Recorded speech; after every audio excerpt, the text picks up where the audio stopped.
Good morning, everybody. Welcome to today's edition of Toggle's Daily Video Insights. Today, we're going to talk about why Apple, based on history, might potentially rise about 10 to 11% from here. And we're going to dig a little bit deeper into the reasons behind it and what the data is actually telling us in this analysis that Toggle has generated on Apple. As you can see here, we've had actually a range of bullish signals on Apple recently, highlighting that both on valuation, seasonality, sentiment, earnings growth, and so on, there's good reason to expect that this stock could be soon climbing higher, which it has been happening.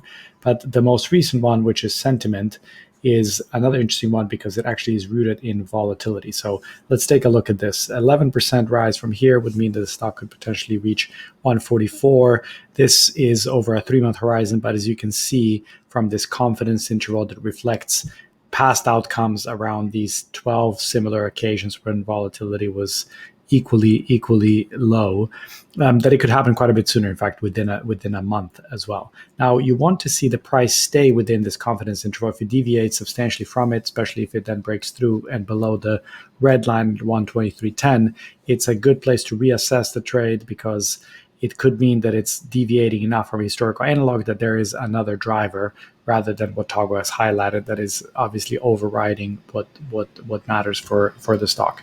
Why might it move? Well, here are these other episodes of similarly low volatility over the last, call it 7 or 8 years.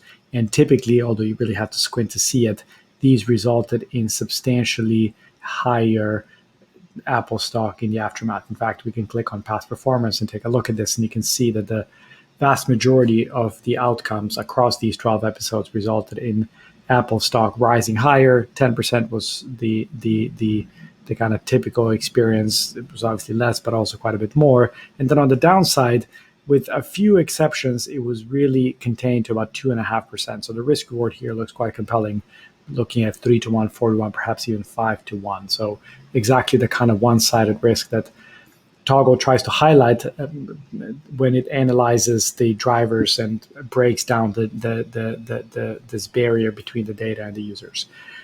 So much for Apple today. In the daily brief, we also discussed 23andMe, the well-known testing company. The daily brief should already be in your mailboxes if you subscribe to it. If you don't, you can sign up at toggle.global, test drive Toggle Copilot, and receive daily brief, a daily dose of fresh market-relevant content, including the insights where we highlight how we might potentially take a look at some of the ideas that Toggle has generated.